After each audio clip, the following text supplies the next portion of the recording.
Okay, so the program tonight is Write It Out, Crafting Your Artist Bio, Resume, and CV. So note that all suggestions and tips are my opinions from years of experience as an artist and gallerist, as well as from input and feedback from other art professionals such as gallery owners and art organization executives.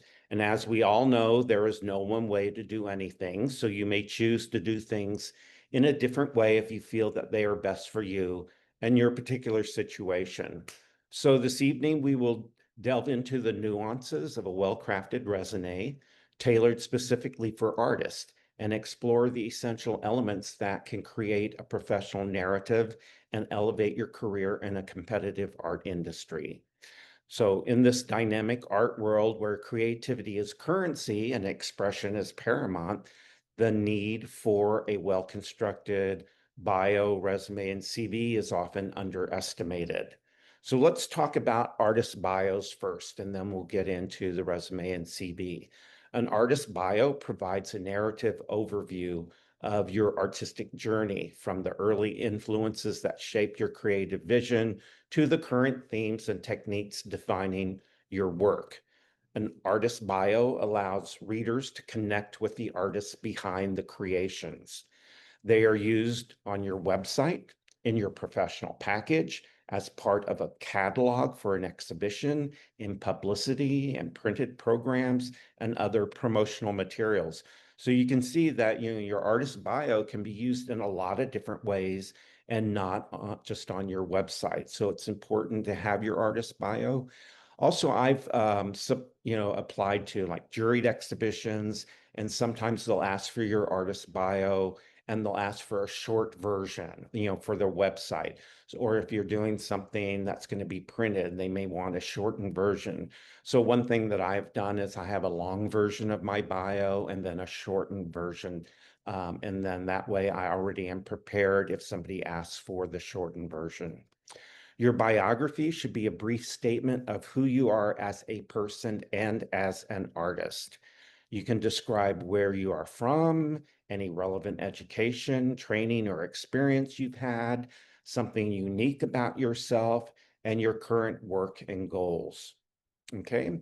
So you may include many different things in your artist bio, as I just described. So let's go into more detail.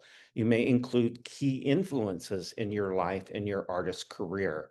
So this could be early on, what brought you to art in the first place, or things, experiences that you've had that influenced your subject matter and the medium that you use.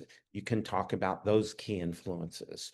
You can include a few important factual highlights of your education, exhibits, awards, or art-related experience, but these generally are in your resume. So if there's something that's really important from in your resume that you want to highlight, you can include that in your bio. So for example, my artwork is included in the permanent collection at the Riverside Art Museum in Riverside, California. So that's included in my resume, but I also highlight that as an important fact in my bio as well. Your artist biography can integrate portions of your resume and artist statement. So there may be things in your artist statement that you feel you want to include in your bio. So your artist statement is generally about your artwork itself versus the bio is about you, the artist. You may include key milestones, turning points, and pivotal moments in your artistic evolution. For example, I was in New York City and I went to the first major retrospective of Robert Rauschenberg's work that was held in 3 different locations in Manhattan. And it really blew me away and it really influenced me into turning to mixed media work. In your artist bio, you should think about having a hook. So the hook can be the most important part of your bio. It should be the thing that people take away from the text, that little detail that makes them want to learn or see more. So your hook needs to answer the question, what is the single thing that best defines your art or differentiates you from other artists working in your medium? The hook can be the hardest thing to write, so you have to really think about that. So to discover your hook, try answering some of the following questions. How does your personal story inform your artistic practice? Was there something in your life that really influenced your artwork that's unique and different from other people? What urgent need does your work respond to? Is there something happening in this world that you want to address that's urgent for you to communicate and let people know about? Where do you see yourself fitting into a greater artistic narrative or movement? And so is there a group of artists in your area that are all pursuing a certain subject or pursuing a certain technique, or are you a member of an organization that has propelled your career? What inspires you to create? So why did you decide to create artwork? What is the inspiration? So your artist bio should be written in a paragraph form, whereas your resume or CV is written in a bullet point list, but your bio is written in a paragraph form. And you should keep it concise and engaging. So it shouldn't go on because people get tired of reading. So if it's too long, people will only read the first part and stop reading and not finish it. I like artist bio to be written in the third person from an objective point of view, as if somebody else is writing about you. And this gives the bio more credibility, and or gives it more of a feeling of credibility. So in your artist statement, that's written about your artwork, that should be in the first person. I do this, I chose that, this is my thoughts, these are my works, etc. But in the bio, write it in the third person. So and so did this, she does this, this is her exhibition, etc. So let's look at a few examples of bios. Okay, so this is Lu Zhang. Artist Lu Zhang was born in Shaoqing, China in 1983. She received a BFA from Maryland Institute College of Art in 2004. Zhang has exhibited in the US and abroad, including shows at C. Grimaldis Gallery in Baltimore, Randall Scott Gallery in Washington, D.C., and the Center for Art and Culture in France. Her work has been reviewed in Art News, The Washington Post, the Baltimore Sun, and featured in New American Paintings magazine and Washington Spaces magazine. In 2010, Zhang received a grant from the Maryland State Arts Council for works on paper. Lu Zhang lives and works in Baltimore, Maryland. Okay, so this is a very concise, short bio, and this is basically very factual. It's giving you information about Lu's um, education and exhibitions and awards. So we don't learn anything about her from like what brought her to art or what influenced her or anything about her background. So this is just more factual. So I would feel that writing, if I was working with this artist, I would recommend that she write another paragraph that's a little bit more about how she came to art and what she was exploring. So here is another artist bio that we're going to read, Masato Nakajima. So Tokyo-based artist Masato Nakajima paints in a simple, approachable style, aiming to capture the uniqueness and innate goodness of each person. As a fashion model, he draws inspiration from the individuality and personalities observed in each show. I find myself at ease with simple paintings as I want to express a universal feeling like happiness, says Misato. His artistic journey began with a familial tie to art through his grandmother and was reignited during university with the thoughtful gift of oil-based markers from a friend. Working in a modest yet comfortable studio, he starts his day by cleaning and listening to a Japanese radio program. Beyond art, Misato maintains a disciplined life, engaging in activities like reading books and watching movies to sustain his creative energy. Looking ahead, he aspires to expand his creative footprint beyond Japan onto the international stage. So a few things about this bio that I wanted to point out and why I included this. Because this is written in the third person, you can include a quote of something you say or said in the bio as if somebody else is quoting you. So that's another technique that many people use in their bio. Also, the artist goes into a lot of detail about what his inspiration was and what his process is for approaching art during the day, etc. It may be that there's a little too much unnecessary information in this, like he starts his day by cleaning and listening to a Japanese radio program. So I don't know if that's really relevant to that. But also you'll notice that in the last sentence, he says, looking ahead, or it says, looking ahead, he aspires to expand his creative footprint beyond Japan onto the international stage. So also you can include like what the goal of an artist is in the artist bio as well. So here is another artist bio that we're going to read, and this is Yalitza Diaz. Artist Yalitza Diaz creates sculptural modernist wall pieces where she incorporates ceramic figures. Born in Venezuela, her life has been wrapped in the arts since childhood. She finished her degree at the Arturo Macarena School of Fine Arts, where she grew passionate about the human form. Yet Selena devoted her time to her artistic practice and shared her skill as an art teacher in public institutions. She founded a gallery with her husband in her hometown, but moved to the United States due to bureaucratic and economic matters.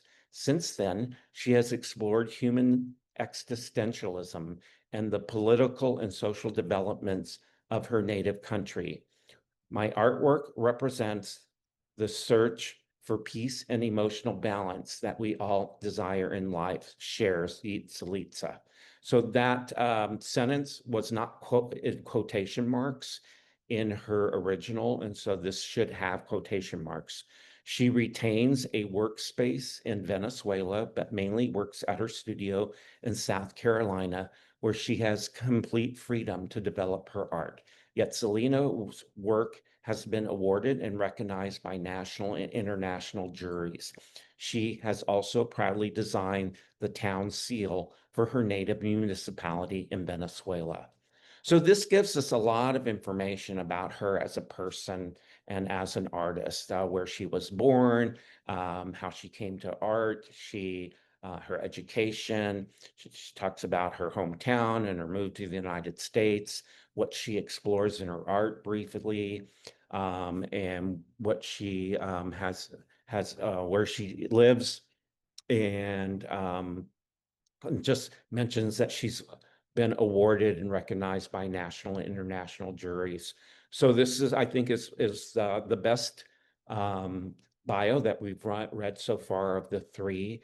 But you can see that the first one was more factual. The second one was more light, and this one gets into more detail, and it's pretty right on. Okay, so before we go any further, I just want to ask if you have any questions. So raise your hand if you have any questions. Okay, so Janine, I'm going to ask you to unmute yourself.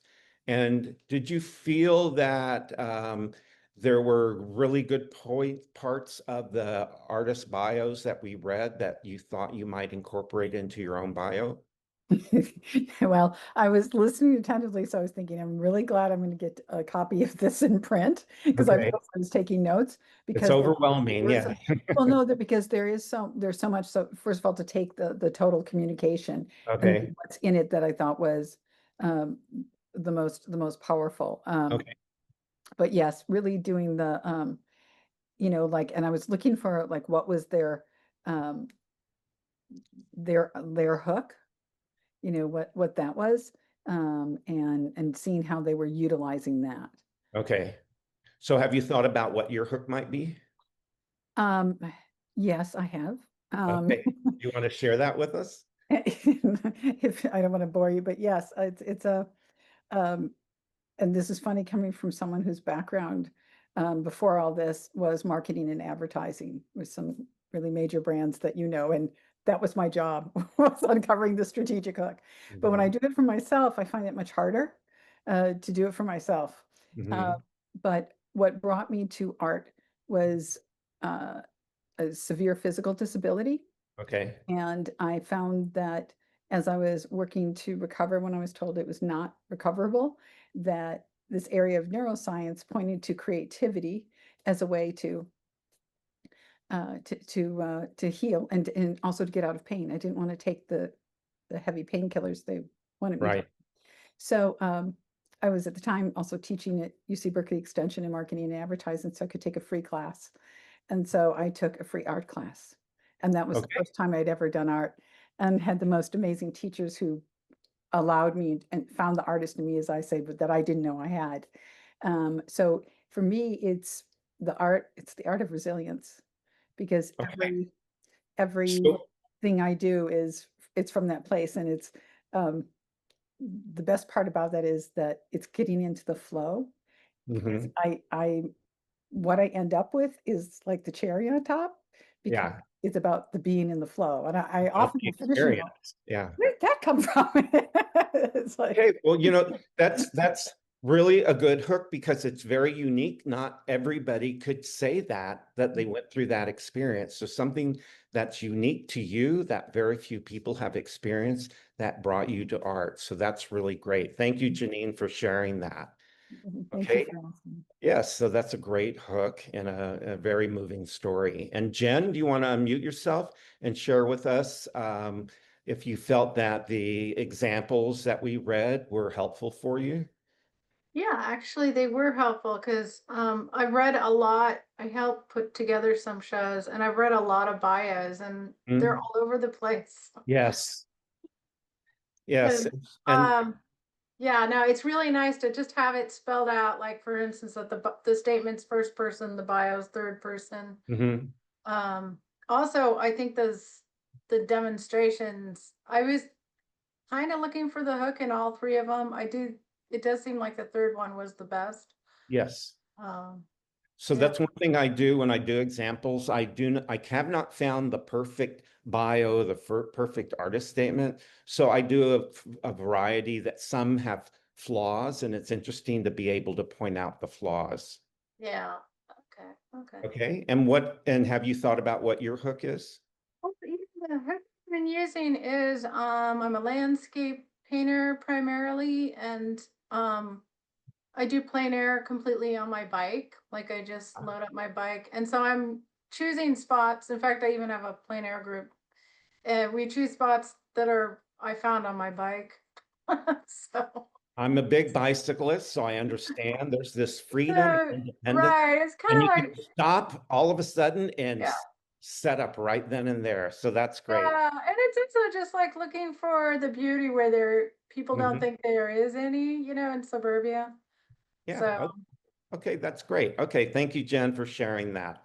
anyway. Okay, so we're going to go ahead and resume the presentation. So let's see, here we are. Okay, so the next thing we're going to talk about is the artist resumes and CVs.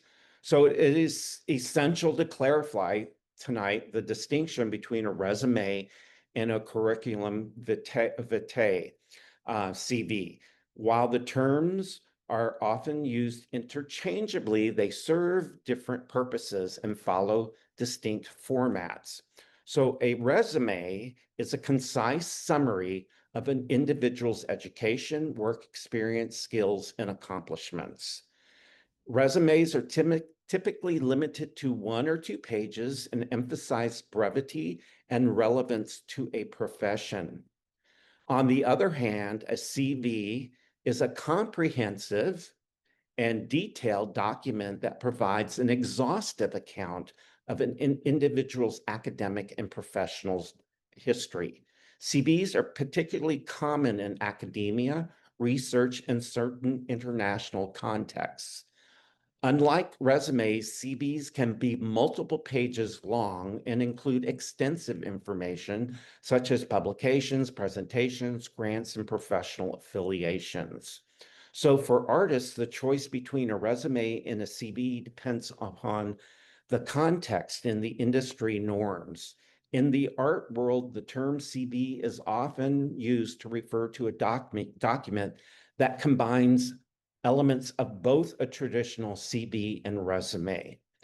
The amalgamation allows artists to present their artistic journey comprehensively while still maintaining a degree of brevity suitable to various opportunities.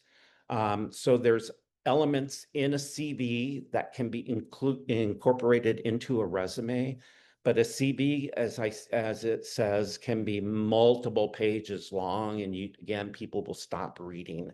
So you want to do kind of a hybrid between the two. Artists therefore have the flexibility to adapt the document based on the requirements of a specific application. For gallery exhibitions or artist residencies, a more comprehensive CV may be suitable, providing an in-depth exploration of an artist's background and achievements. Conversely, when applying for teaching positions, a concise resume might be more appropriate. So you can tailor your resume and CV to individual needs. Okay, so the artist's resume is not merely a chronological account of qualifications, rather it is a canvas on which their professional narrative unfolds.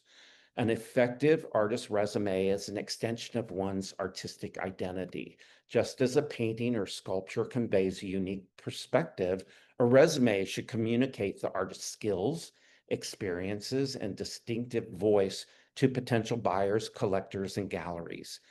When I'm seeing a piece of artwork in a gallery that I might be interested in buying, the first thing I do is pull out my smartphone. I go and look at that artist. I read their artist statement. I look at their bio and their resume, and I do a little research. And so that's a tool that I use just to learn more about the artist and to confirm that if I'm going to buy artwork from this artist, this is somebody who is a trained artist, a skilled artist, a professional artist, somebody that their credentials will add to my to the artwork that I include in my collection. So let's talk about the artist's resume structure. While there is no one-size-fits-all template for an artist's resume, a well-defined structure can guide artists in organizing their information effectively. Each section should be thoughtfully crafted to showcase the artist's journey and accomplishments. Your artist's resume should be straightforward and comprehensive, free from any personal theories or beliefs. Those go on your artist statement. Only include employment history if it is pertinent to your artwork or your art career. So if you were a teacher's assistant in art school or something like that, or you were an apprentice for an artist or an assistant to a well-known artist, you can include those in your resume. If you are an emerging artist, you may want to list your achievements as a student. So if you're not far along in your career and in your life, you might include exhibitions, achievements that you did while you were in school. A resume is written in a list format with each section in reverse chronological order. So you write it in a list, and then it's broken down in each section. At the top of the section is the most recent entry, and it goes backwards in time. Keep your resume up to date with new entries as activities and accomplishments occur. So when I go and research artists for exhibitions or things that I'm curating, I'll visit their website, and many, many times I'll see that there's been no updates or no entries for the last 2 or 3 years. It makes me question, is this artist still working? Are they still alive? Is this an artist that maybe I shouldn't consider since they're not currently active? So keeping everything up to date shows that you're active and still making artwork and gives you more credibility.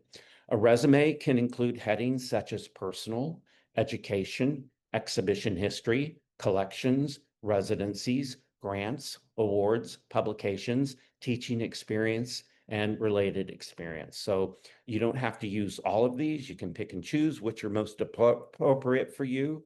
So personal, not so many people use that anymore.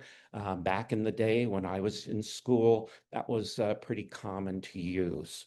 Okay, so components that can constitute constitute an artful resume include in the personal section. You may list things as your birthplace and year that you're born, your marital status, hobbies, and interests, if you feel that that helps romance who you are. Under education, you can list degrees earned, institutions attended, and graduation dates. So when you graduate and what year. Include any art-related classes or workshops attended in person or online. So when I ask gallery owners, when you go to an artist's resume and you or even artist bio, what are you looking for? And they say, we're looking for evidence that this artist is professional, that this is their career, they're a career artist, that they're active, that they're out there showing their art, working on their artwork, getting better, continually making art. So we want to get confidence that these are professional artists. So they look for evidence in your resume and in your artist bio.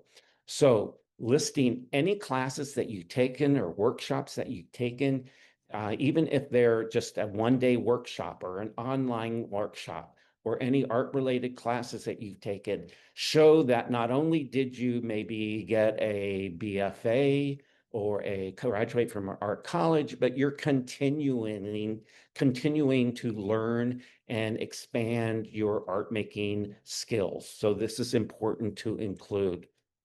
Your exhibition history, you can showcase your exhibition history starting with the most recent events, include the name, the exhibition, city, state, month, and year, and any awards or recognitions received. So I see a lot of different variations on exhibition history that can be very confusing, like some artists will list the year first. So they'll have 2025, and then the next one will be 2025, the next one 2025, the next one 2024. And it's repetitive. Like they may have 15 that all start with 2024, or they break it down by year. And I think doing it just, there's no need to start out the entry with the year, because the year is the least important information. The name of the exhibition, the venue, the city, state, and month are the most important, okay? In collections, highlight any notable public or private collections where your work is held. So I've gone to artists' websites and I've looked at their resume and I see a listing of collections, and there's John Doe and Susan B. Anthony, and just all these names. I don't know who these people are. So it should be notable or private collections. So if it's the governor of the state of California, or the district attorney of the city of San Francisco, or the owner of a major gallery, people that have credentials. So you could write their name, or an famous actor or a politician or somebody, where you can write their name and people will recognize their name, or you put their name and a comma and their credentials. So it may be somebody people may not know, but you can put their name, and they're the owner of such and such business. That is a major business in your area. Also, corporations collect artwork. So if you're in a corporate collection, you can include that as well. And that's self-identifiable, that you're in a collection of AT&T or Blue Cross Blue Shield, etc. Residencies, so detail any artist residencies or fellowships you have participated in.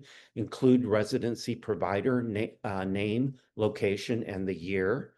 Grants, showcase any grants you have received, including the grant title, grant provider name, and the year. Awards, showcase any awards you have received, include the award title, award provider name, and year. So these are all prestigious. And as I talk to gallery owners, they're saying, when they give advice to artists, they're suggesting, apply for grants, apply for residencies, apply for competitions, because these help us feel that, yes, other people are including you in their residency or giving you a grant, this is very prestigious. Okay, publications or press. Some people use the term press. And actually, I like to use press for like where you're written about, or publications is more where you've written for the publication, or your artwork is highlighted in a publication. But these can be interchangeable. So include any publications featuring your work, articles written by or about you, or contributions to art journals. Teaching experience, include any relevant professional teaching experience. So if you teach art, that says a lot. I am so proficient at what I do that I can teach it. So that is very prestigious as well. Any related experience. You may include art-related jobs if they are relevant to your art career. The section can provide insight into your versatility and ability to navigate the professional aspects of the art world. Another thing to keep in mind is many people come to art later in their life. So a lot of artists that I've done one-on-one consulting with were scientists, and they turned to art later in their life, and they use the science that they studied as subject matter in their art. So if a person was a biologist, when they do artwork, they may include imagery of the biology that they studied in their job. So that's relevant information, relevant education, so they can put any relevant experience, like their job as a scientist or their education as a scientist, in their resume, because it's relevant to who they are. And then I suggest that you organize your exhibition history specifically and organize it by headings, with the most prestigious categories first. So you can pick and choose the categories that are appropriate for you. So the most prestigious thing that an artist can acquire or obtain is to be in a museum permanent collection, then a corporate collection, then have a one-person exhibition, a two-person exhibition. And many times artists will combine those two into one and have the heading one-person and two-person exhibitions. Juried exhibitions, recent group exhibitions, benefit auctions, gallery representation, and art consultants. So within your exhibition history, you can break it down into these different categories. A juried exhibition is an exhibition where you submit your art through a blind jury, where the juror doesn't see your name, but they see your artwork, and then they select the art basically by the prospectus and the theme that's created by the sponsor of the exhibition, versus a group exhibition, which is mostly invitational exhibitions. So you're a member of the San Francisco Women's Artists Gallery, and they have a members exhibition, and so all members can bring in one piece. That's just a regular group exhibition. But if the pieces are juried and you submit pieces and then only a certain number are selected, that's a juried exhibition, and you break those out. Okay, so these are different headings that you can use within your exhibition history.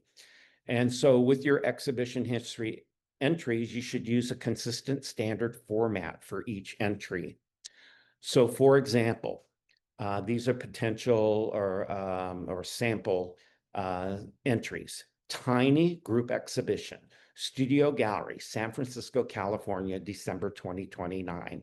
So the name of the exhibition is in quotation marks, and it starts the entry.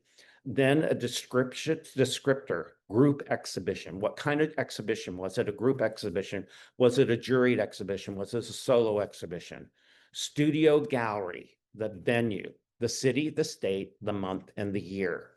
And I think a lot of artists put just the year there, but I think it's helpful to put the month and the year. It ties it down to be more specific.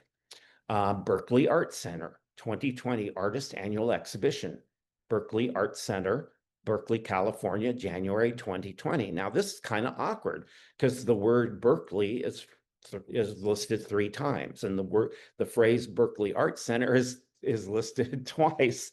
So it's kind of redundancy, but the name of the exhibition was the Berkeley Art Center 2020 Artist Annual Exhibition. It was at the Berkeley Art Center in Berkeley, California, January 2020. So you don't want to abbreviate it or leave out things, even if it seems a little awkward and repetitive, because you want it to be as clear as possible. People may actually go and research some of these to see what work was included. Okay. National Collage Society, 38th Annual Juried Exhibition, the Coburn Gallery, Ashland, Ohio, October 2022. Juror, Mary Reynolds, founder and director, Buffalo Institute of Contemporary Art, Buffalo, New York. So this is something that I do, and I think it's really helpful. If you submit to a juried exhibition and your artwork is selected, there is a juror, and who that juror is can be very prestigious. So in my section of juried exhibitions, I also always list the name of the juror, their credentials, the organization they're associated with in the city and state. So here is a juried exhibition that happened in Ashland, Ohio in October 22, and the juror was the founder and director of the Buffalo Institute of Contemporary Art. Well, that's a major organization. So this is very prestigious that this person selected my artwork to be included in this exhibition. So I always include the juror's name and credentials in every entry under the juried exhibition section. If you submit to a benefit auction, you can list that. But if you do it year after year, so I was a member of ArtSpan Open Studios, and I submitted to their juried auction every year. And so it seemed ridiculous to list it again and again and again, like 15 times. So here, there's the Los Angeles Art Association juried auctions, Los Angeles, California, 2015 to 2019. So you can put one entry that spans multiple years. So that's another example. And then with writing your resume, you can tailor your resume for specific situations and needs. So you can adjust it. So if you're submitting to a juried show, you may highlight certain areas or take out certain areas. So you can tailor it as you need. So tailoring your resume means finding what is most relevant and your experiences and highlighting achievements that will catch a decision maker's eye. The first step in tailoring your resume is an opportunity is to carefully review the posting and identify the key qualifications that they are looking for. Be as specific as you can about your qualifications, skills, and accomplishments as they relate to the opportunity. Your goal here is to focus on matching your skills and experiences to the specific needs. So if you're applying to have your artwork in a gallery, you want to tailor your resume to highlight your exhibition history and make it maybe more extensive. Okay. In the expansive realm of art where creativity knows no bounds, a well-crafted resume serves as a bridge between the artist and countless opportunities. So by understanding the art of presentations, structuring the resume thoroughly and tailoring it to specific opportunities, artists can elevate their professional narrative and leave an indelible impression on those who hold the key to their artistic journey. Just as a brushstroke contributes to the beauty of a painting, each element of an artful resume contributes to the overall masterpiece of an artist's career. Okay, so we're going to stop for questions. So we'll go ahead and if you have any questions, raise your hand. Okay, Jen, go ahead and unmute yourself and you can ask your question.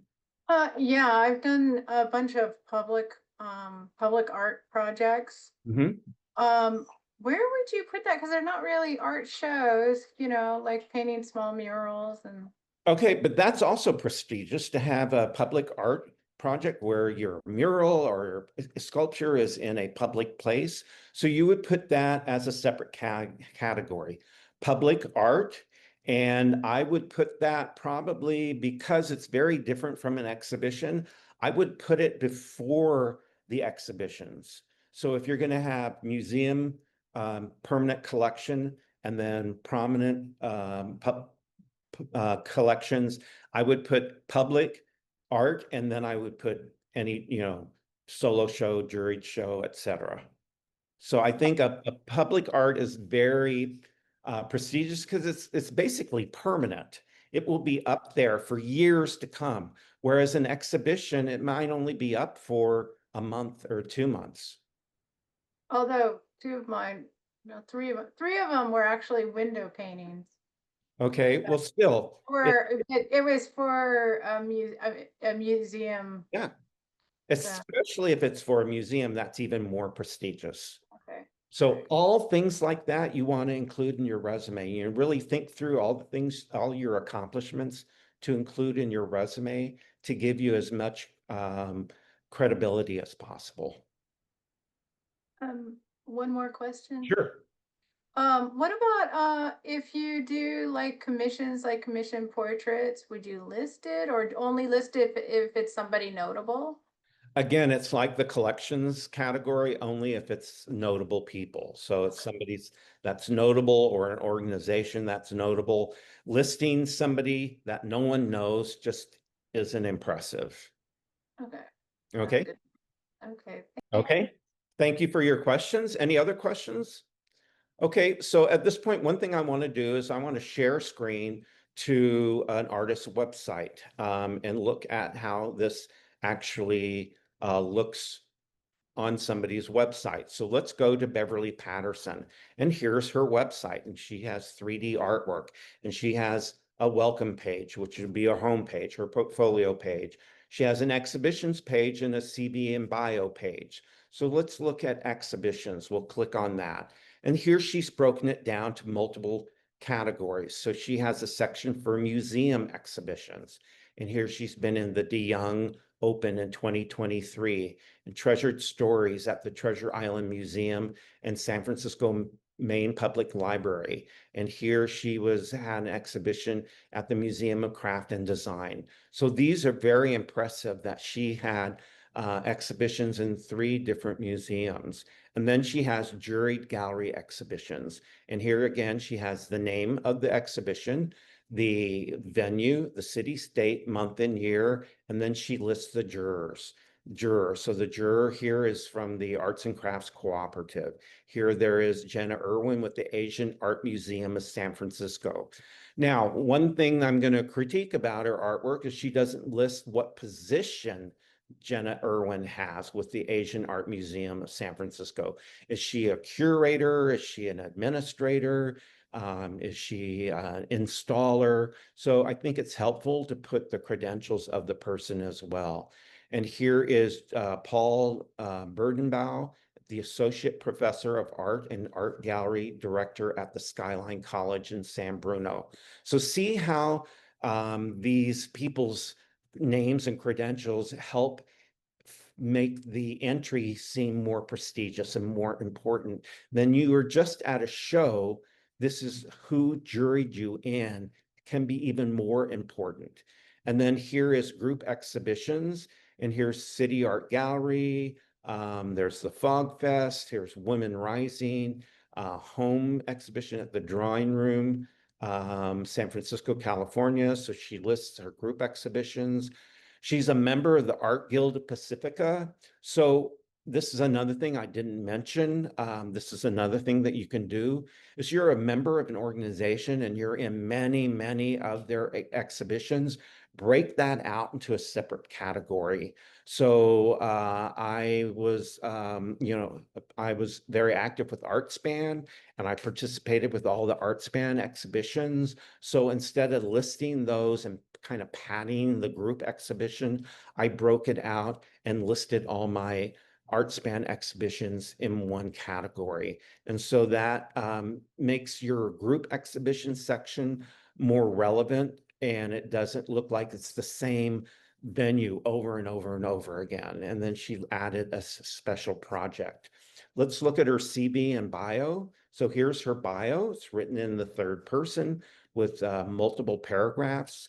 One thing I didn't mention is I like to write, anything I write, I like to write in 3 paragraphs. The first paragraph is an introduction. The second paragraph is a development. And then the third paragraph is the conclusion and the finalization. So I like to write in 3 paragraphs. It seems to make sense. So you don't want your bio to be too long. On your resume and even in a printed bio that you might print out and post in your studio for people that come into your studio to read, always put an image of who you are, especially online, helps the gallery owner that's researching you or anyone else put a face to the name. Here she's broken it down into education, grants, and membership. And I use the term affiliations, but you can use memberships as well. So listing the organizations that you're a member of. So Beverly's a member of the Art Guild of Pacifica, ArtSpan, the Berkeley Art Center, Northern California Women's Caucus for Art, and the Pacific Art League. So this shows if that this artist is active, a member of these different organizations, etc. Okay, so let's also look at my exhibition history. So we'll go to my exhibitions. And so you'll see how I've set mine up as similar. So I have museum permanent collections, the Riverside Art Museum and the Museum of the Living Artists in San Diego. I have corporate collections. I'm in a lot more than just these 6, but I list these because they're the most well-known or most prevalent. So the Johnson & Johnson Pharmaceutical Research and Development, Kaiser Permanente, Ask.com, etc. Private collections. So I've included Andy, who is the museum manager and curator of the Lancaster Museum of Art. She purchased my artwork. And also Julia, who is a coordinator of the Gallery and Museum Services at Eastern Connecticut State University. So these people actually bought my artwork. So they're in the arts, so I list them because they're pertinent. I break it down into one-person exhibitions. You can see I've had quite a few one-person exhibitions over the years. And then I have juried exhibitions. And again, I list the exhibition name, the type of the venue, the city and state. So let's look at a couple. So here is the 2022 Left Coast Annual Juried Exhibition at the Sanchez Art Center in Pacifica, California. And the juror was Jeff Nathanson, who is the executive director of the Museum of Sonoma County in Sonoma, California. So again, that adds more prestige to the entry. Then here's recent group exhibitions. And this is again, chronologically backwards. And you can see I have quite an extensive. So I only go back 20 years to 2005, and I have had more entries before that, but I don't include that or else it would be very extensive. Here's all the exhibitions at Art Gallery, who I was the managing partner of. So I broke that out into a separate category, benefit auctions, in this entertainment industry. So if your artwork is included in any movies or TV shows, you can include that. And I put my gallery representation, corporate art dealers that I've worked with, and awards and honors and publications at the bottom. Okay. So was that helpful to see some examples of how it's actually included in an artist's website? Okay, any questions before we wrap up? Okay, so we'll go ahead and I'll screen share to finish up the program. Okay, so normally I would ask you to email me if you want a PDF file, since there's only 4 artists that are in the audience. I'll just go ahead and automatically email you with the PDF file. So everything that you've seen in writing will be included in that.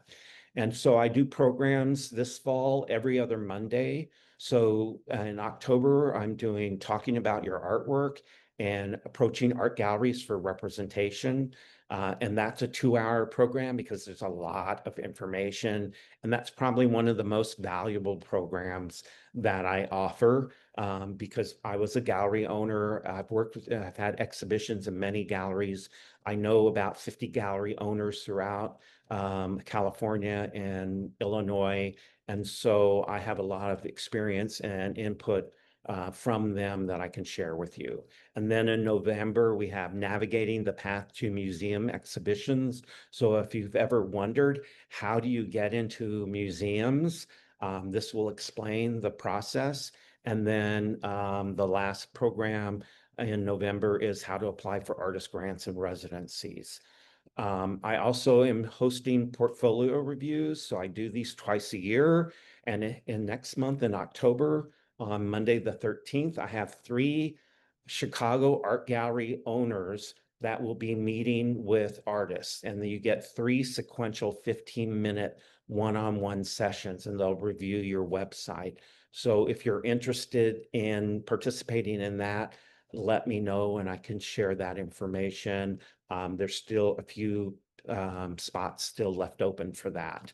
And then just to let you know, I do affordable one-on-one consultations via Zoom. So I can help you develop strategies and goals and action plans.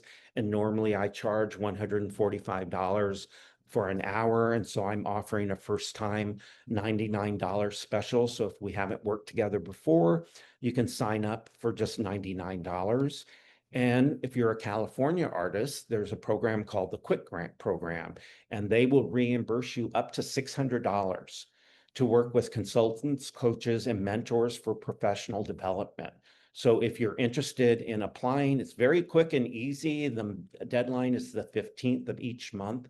So the next deadline coming up is October 15th. And so you can receive 4 one-hour sessions with me. So email me to let me know if you're interested in that. And then we can set up a time to talk on the phone and review the process. And again, it's a very quick process. And then I do art and food tours in Mexico City each year during the winter months when they have their major art fairs. So in February of 2026, I'm doing the Mexico City art and food tours again. And so this is a great way to visit art galleries and meet the gallery owners and meet artists and go to exhibitions and also enjoy delicious food. So if you want to register online for any of the programs or learn more about the one-on-one consulting, please go to sfartistnetwork.org. So if you know of other artists that you think would benefit from these programs, please share the website link to the Artist Network programs with them and forward our emails to them. Okay, so to wrap up the program, I always like to end by asking you your feedback. So I'm going to ask each of you, if you have your video on and I can see you, I'm going to ask you to unmute yourself and share with me one thing that you feel was a key takeaway from tonight's presentation, or one thing that you felt was new or important that you've heard tonight. So Jen, I'm going to ask you to unmute yourself and share with me one thing that you thought was new or important that you heard tonight. Well, I guess I really am appreciating just the whole organization of it all, because a lot of times we're just kind of winging it or we're looking at somebody else's. It's nice to just get a definitive you know, this is the right way. So thank you for that. Okay, good. I'm glad to hear that. I'm glad the examples that I shared were helpful. Okay, and Janine, if you want to unmute yourself and share with us one thing that you thought was a key takeaway from tonight's presentation. Um, the importance of this work, of having your bio, a short and long one, the CV, the resume, having it up to date, and keeping it up to date so that it's just there. And also the importance of keeping your website current. Like it just was, I think, particularly coming off the last, during the COVID time and Yes. whatnot, it became easy to have that not considered. And it's just, for me, it's reinforced the importance of it. Especially as we head into open studios. Yes. So, and having a professional resume and bio, it really differentiates, the professionals from the hobby artists, et cetera. So it really demonstrates that you're a professional artist. So Janine, thank you for sharing that, and thank you for joining the program tonight. And Elizabeth, if you don't mind unmuting yourself, sharing with us one thing that you felt was new or important that you heard in tonight's program. I think just basically the structure of all of the parts, because I have them and they're all not in your order. And so it really helped to clarify how to clean it up, basically. Yeah. Good. Oh, good. So I'm glad that tonight's program was helpful, and I appreciate you joining me.